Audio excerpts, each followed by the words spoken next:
Matatag K-10 Curriculum, GMRC4, Quarter 2, Second Periodic Test Reviewer. Piliin ang titik ng tamang sagot. Paano makatutulong ang pagkikilahok sa mga programa ng paaralan sa pag-unlad ng tiwala sa sarili ng isang mag-aaral?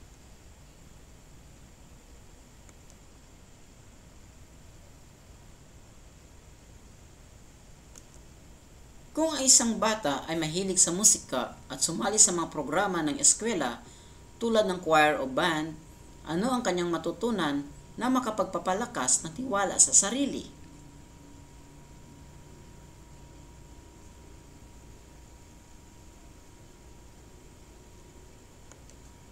Sa isang paligsahan sa eskwela, tinulungan ng mga magulang si Miguel na maghanda para sa patipalak sa pagtula. Ano ang pinakamahalagang matutunan ni Miguel mula rito?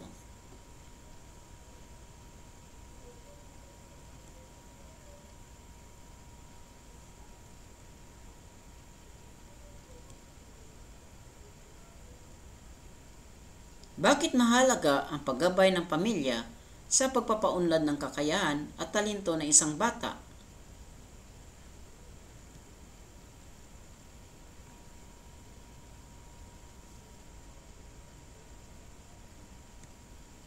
Paano makatutulong ang pagpapaunlad ng talento at kakayahan ng isang mag-aaral sa pagtulong sa komunidad?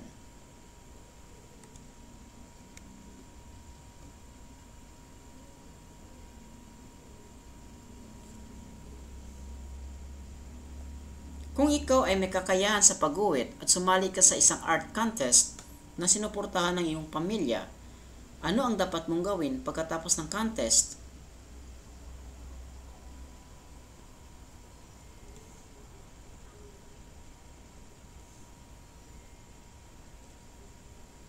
Bakit nakakatulong sa pagbuo ng tiwala sa sarili ang pagkakaroon ng mga aktibidad sa paaralan na may kaugnayan sa hilig ng isang bata?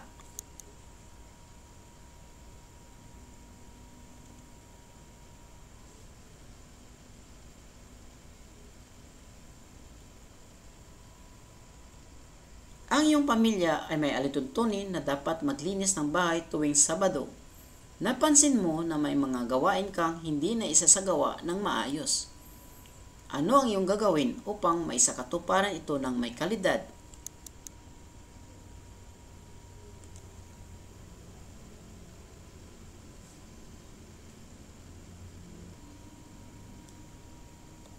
Sa inyong tahanan, ikaw ang inatasang maghugas ng pinggan. Madalas ay kulang ang oras mo dahil sa iba pang gawain. Ano ang magandang hakbang upang magawa ito ng may tiyaga at kalidad?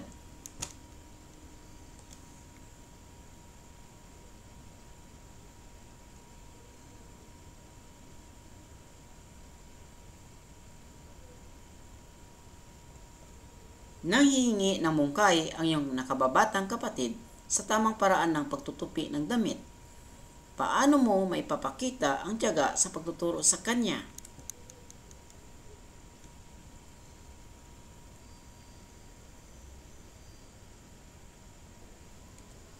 Bilang isang responsableng kasapi ng pamilya, paano mo may papakita ang pagtanggap sa mungkahi ng iyong mga magulang tuwing kayo ay nagtutulungan sa pagluluto ng pagkain?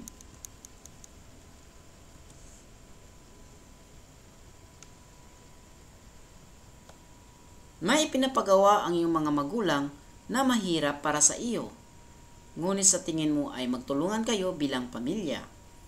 Ano ang dapat mong gawin upang matapos ito ng may kalidad?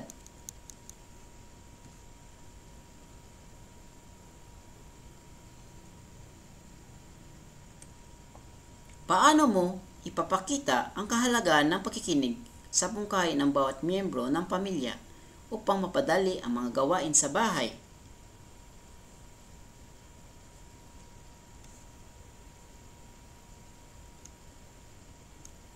Sa tuwing magkakaroon ng problema sa paghahati ng mga gawaing bahay, paano mo gagamitin ang mungkahi ng pamilya upang mas maging epektibo ang inyong pagtutulungan?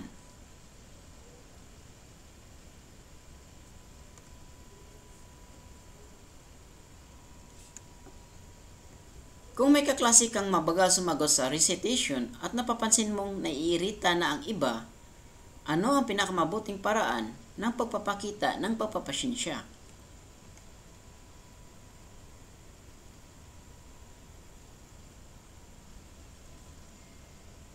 Sa tahanan, paano mo maipapakita ang natutunan mong maayos na komunikasyon mula sa iyong pamilya kapag ikaw ay nakipag-usap sa mga kaibigan?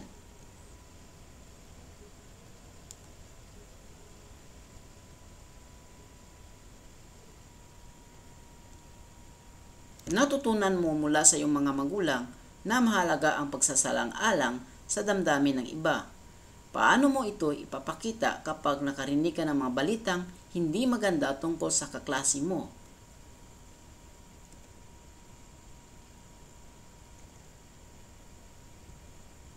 Kapag ang kapatid mo ay umiiyak dahil hindi natapos ang kanyang takdang aralin, paano ka makakapagsalita ng nagpapakita ng pagpapasyensya at pag-unawa?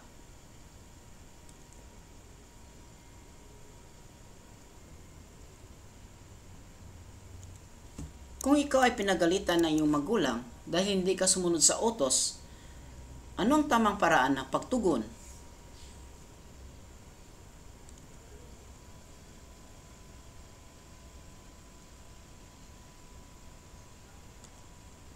Habang ikaw ay nasa palengke, napansin mong may nag-away na dalawang tindera dahil sa hindi pagkakaintindihan.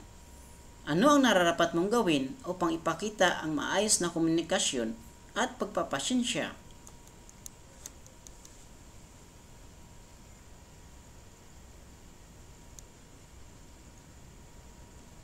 Sa inyong klase, may kamag-aral kang madalas na papagalitan dahil hindi niya nagagawa ang takdang aralin. Paano ka makakatulong gamit ang mga natutunan mo tungkol sa maayos na komunikasyon at pagpapasyensya?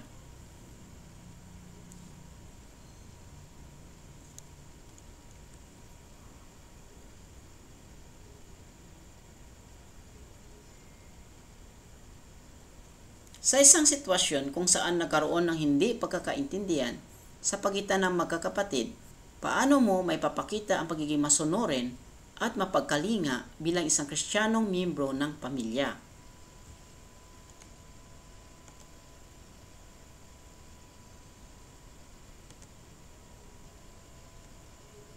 Sa araw ng linggo, hinihikayat kayo ng mga magulang mo na magsimba bilang isang pamilya.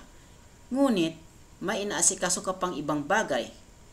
Ano ang pinakaangkop na gawin bilang pagsunod at pagpapakita ng aral mula sa pananampalataya?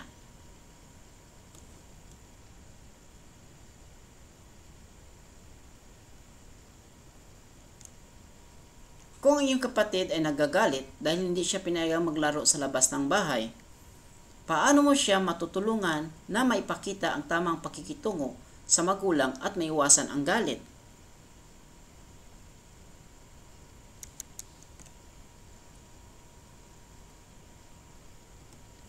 Habang kumakain ng hapunan, napansin mo na laging nauunang kumain ang mga nakatatanda. Ano ang dapat mong gawin bilang pagpapakita ng pagpapahalaga at pagsunod sa kultura ng pamilya?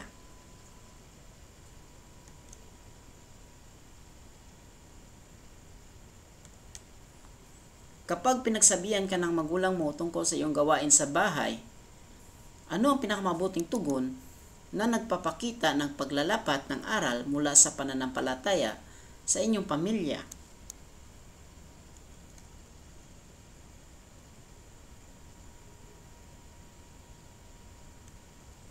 Kung makakakita ka ng isang miyembro ng pamilya na nahihirapan sa kanyang gawain, paano mo maipapakita ang pagiging masunurin at mapagkalinga bilang isang mabuting Kristiyano?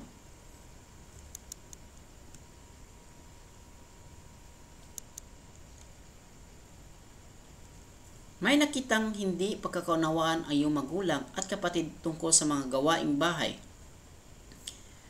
Paano mo ipapakita ang mapagkalingang pakikitungo at pagsunod sa inyong pamilya?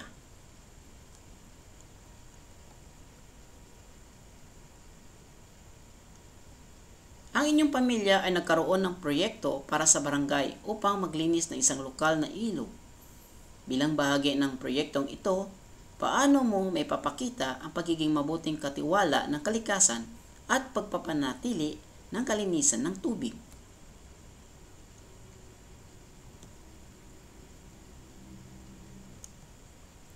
Sa inyong bahay, paano ka makakatulong sa pamilya upang mapananatili ang kalinisan ng tubig?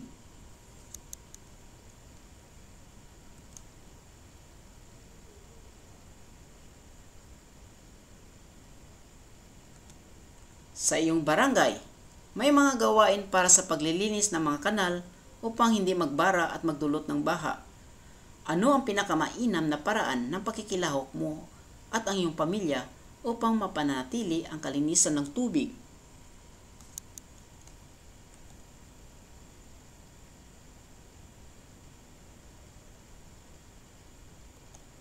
Kung napansin mo na ang iyong pamilya ay madalas magtapon ng mga chemical tulad ng labis na sabon at detergent sa mga kanal, ano ang dapat mong gawin upang maipakita ang pagiging mabuting katiwala ng kalikasan?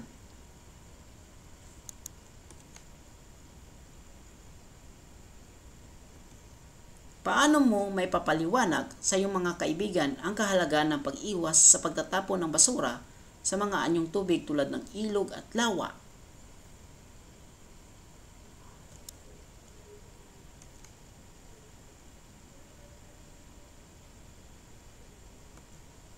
Ang inyong pamilya ay nagdesisyon na magpatayo ng rainwater collector upang magamit ang tubig ulan.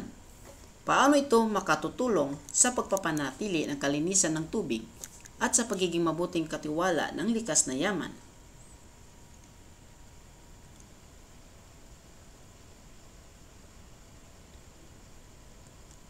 Paano ipinapakita ng isang pamilya ang pagmamahal sa bayan sa pamamagitan ng pagpapatibay ng mga kaugaliang Pilipino?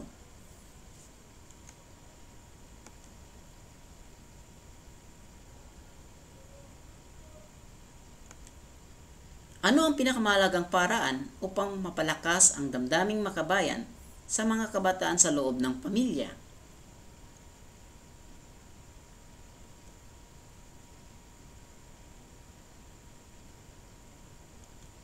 Bakit mahalaga ang pagsunod sa mga kaugaliang Pilipino tulad ng pagtutulungan sa tahanan sa pagpapatatag ng pamilya?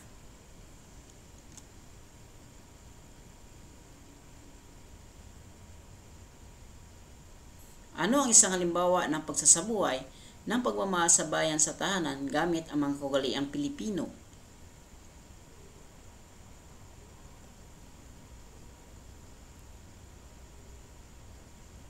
Paano nakakatulong ang mga gawaing bayanihan sa pagpapatatag ng pamilya at pagpapakita ng pagmamahal sa bayan?